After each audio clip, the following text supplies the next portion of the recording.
Saudara, soal dugaan pelanggaran etik, KPK mengaku belum menerima konfirmasi dari Lili Pintauli Siregar terkait pengunduran kepada KPK. Sementara ICW menekankan sidang etik dan proses hukum terhadap Lili Pintauli harus tetap berjalan meskipun Lili mundur dari KPK.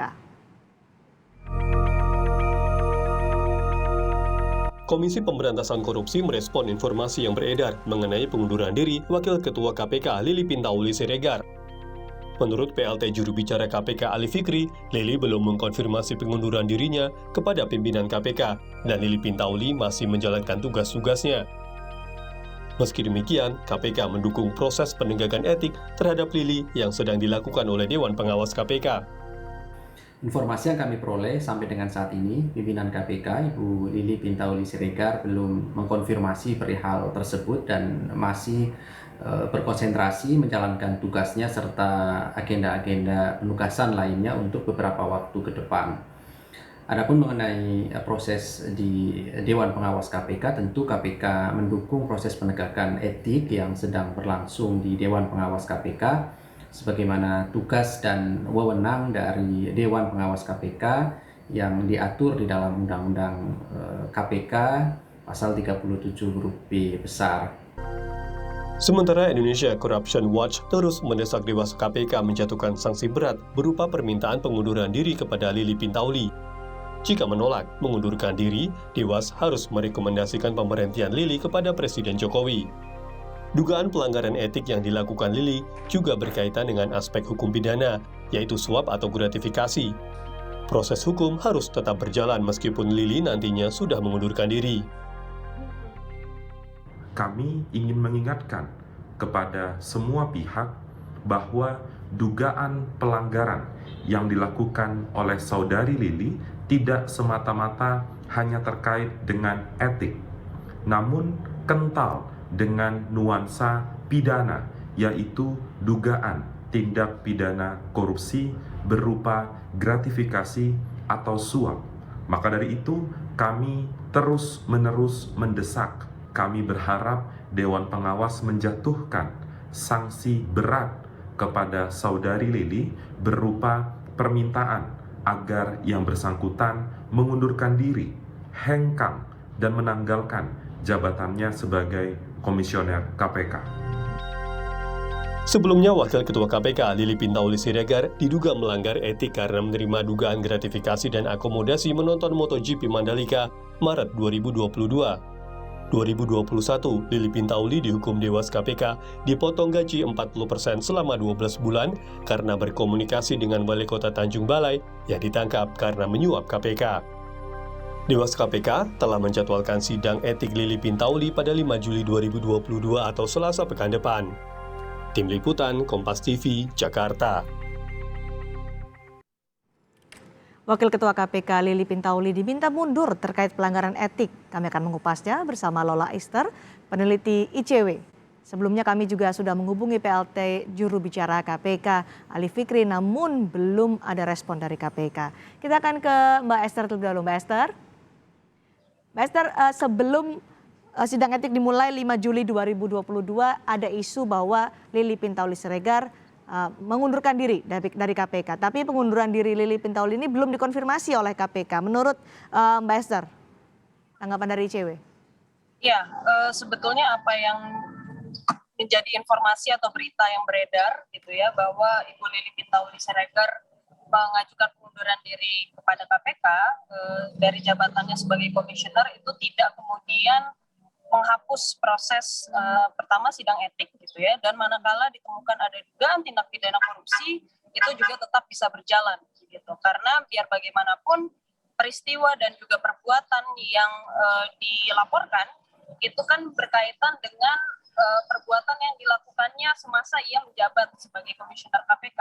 Jadi terlepas dari kemudian ada pengunduran diri sebelum proses sidang atau sebelum putusan dijatuhkan, itu tetap merupakan perbuatan yang perlu diperiksa, disidangkan, dan diputus oleh Dewan Pengawas KPK. Oke, ICW mendesak mundur, mendesak juga sidang etik terus dilakukan. Jadi mundur dulu atau sidang etik dulu? Tentu pengunduran diri itu berangkat dari dugaan pelanggaran yang dilakukan oleh Ibu Lili Pintauli. Artinya ada proses yang harus ditempuh dulu, dan harapannya melalui proses tersebut sanksi yang dapat dijatuhkan adalah sanksi yang berat gitu. Makanya dorongan kami proses itu tetap harus dijalankan, dan harapannya nanti sanksi yang dijatuhkan adalah sanksi yang terberat, yaitu berupa pengunduran diri dari yang bersangkutan. Jadi tidak ada cara lain atau jalan lain selain mundur Lili Pintauli Siregar ini dari KPK. Oke. Betul, karena sebagaimana yang kita ketahui, beliau juga diketahui sudah terbukti pernah melakukan pelanggaran etik, sudah dihukum juga oleh Dewan Pengawas, dan ini kali kedua mungkin ya, selain dugaan tindak pidana yang memang sudah dilaporkan juga oleh ICW, sehingga itu kumulasi yang rasanya tidak lagi ada alasan untuk memaafkan gitu. Jadi tentu sanksi yang harus dijatuhkan itu adalah harus sanksi yang terberat. Beranikah KPK atau Dewan Pengawas KPK ketika nanti sidang etik dilakukan pada 5 Juli 2022 memberikan sanksi yang berat kepada Lili Pintauli Siregar setelah 2 kali melakukan pelanggaran kode etik?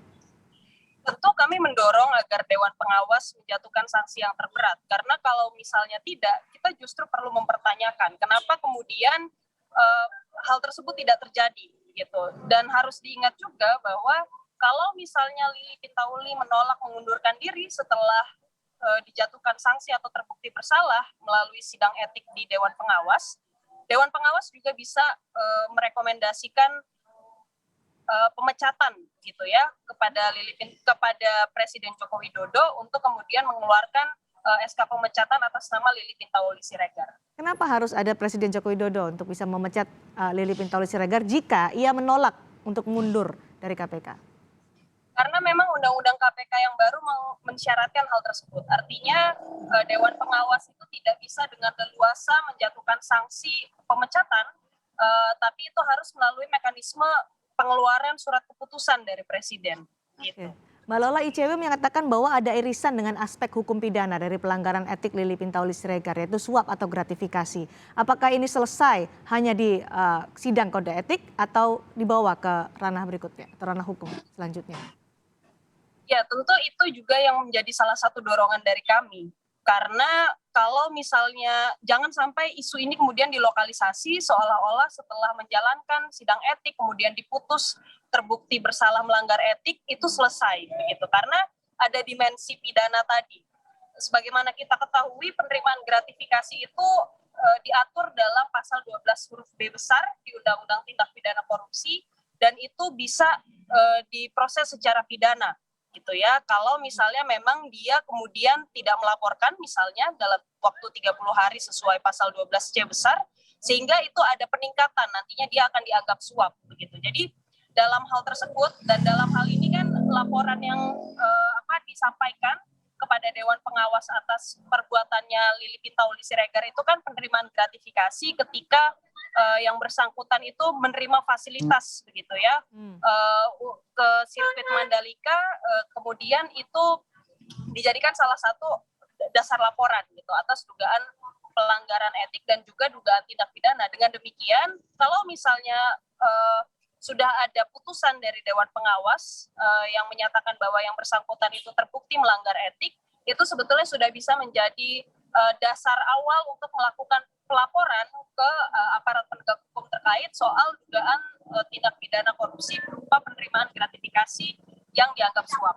Jadi tidak hanya berhenti di etik saja ya, Mbak Lola. Ini sudah 2 kali pelanggaran etik dilakukan oleh Lili Pintauli Siregar. Pertama sudah diberikan sanksi pemotongan gaji 40% sampai selama 12 bulan karena bertemu atau berkomunikasi dengan Wali Kota Tanjung Balai yang berperkara dengan KPK. Kemudian ada dugaan penerimaan suap untuk MotoGP Mandalika. Di mana sebenarnya kenapa sampai 2 kali bisa terjadi pelanggaran etik meskipun sudah diberikan hukuman? Apakah pengawasannya atau ada hal lain hingga akhirnya 2 kali pelanggaran dilakukan oleh Lili Pintauli? Ya memang salah satu masalah yang sekarang ada di KPK terkait dengan kepemimpinan di KPK itu adalah kecenderungan beberapa pimpinan untuk selalu melakukan pelanggaran gitu ya, dan selalu ini bisa diartikan bahwa ada dugaan pelanggaran yang terjadi lebih dari 1 kali gitu, yang mana salah satunya saat ini sedang kita bicarakan Ibu Lili Pintauli Siregar. Nah, bahwa ada mekanisme internal tentu ada. Saya meyakini bahwa KPK memiliki mekanisme internal dan itu juga diatur dalam undang-undang maupun peraturan turunan di internal KPK. Tetapi masalahnya ini kan menyangkut dengan pimpinan, gitu ya. Harus ada kekuatan yang lebih besar yang mendorong agar proses itu tetap berjalan dan standar perilaku dari pimpinan KPK itu bisa makin baik. Kekuatan gitu. apa itu yang lebih besar, Mbak Lola? Salah satunya tadi dari Dewan Pengawas misalnya. Oke. Karena itu adalah salah satu mekanisme kontrol yang dimungkinkan lewat undang-undang dan punya peran strategis gitu ya. Nah, itulah kenapa kemudian dorongan dari ICW juga yang pertama mendorong agar Dewan Pengawas itu menjatuhkan putusan yang terberat jika memang nanti dalam persidangan kemudian terbukti gitu ya. Saya cukup meyakini bahwa perbuatan tersebut harusnya tidak ditoleransi begitu ya di KPK dan sudah barang tentu itu yang harus menjadi dasar agar sanksi yang dijatuhkan kepada Lili itu harus yang paling ujung atau yang paling tinggi, baik dari sisi Lili dia mengundurkan diri atau kalau dia menolak untuk mengundurkan diri, Dewan Pengawas bisa memberikan rekomendasi kepada Presiden Jokowi gitu untuk memecat yang bersangkutan. Apakah ketika memberikan sanksi potong gaji 40% selama 12 bulan ketika terbukti melakukan komunikasi dengan Wali Kota Tanjung Balai yang berperkara, Dewan Pengawas belum memberikan sanksi yang serius atau berani kepada Lili Pintauli sampai akhirnya bisa terjadi kembali pelanggaran etik, Mbak Lola? Kami menilai demikian karena bagi kami itu adalah perbuatan yang tentu tidak bisa ditoleransi gitu ya. Kita harus ingat KPK ini kan lembaga pemberantas korupsi. Kalau misalnya sapunya kotor, bagaimana dia mau membersihkan tempat atau ruang yang kotor gitu ya. Nah, jadi dan harus kita ingat juga bahwa pemotongan gaji itu kan atas gaji pokok gitu. Tunjangan-tunjangan itu masih diterima dan gaji pokok itu nilainya tidak terlalu substansial dibandingkan dengan apa yang mungkin kita bayangkan 40% itu besarnya seperti apa gitu ya. Jadi sebetulnya masih banyak sekali keuntungan yang didapat oleh Lili Pintauli ketika dia menjalankan hukuman berupa pemotongan gaji ketika terbukti melakukan komunikasi dengan pihak yang sedang berperkara di KPK. Nah, itulah kenapa kemudian bagi kami sudah tidak ada lagi alasan bagi Dewan Pengawas untuk tidak menjatuhkan hukuman yang terberat bagi Lili Pintauli karena rasanya ini sudah terlalu lama kita melihat publik terutama melihat kebobrokan KPK itu semakin lama semakin parah dan kalau ini dibiarkan tentu ini jadi masalah yang sangat serius dan harus dituntaskan dengan semaksimal mungkin.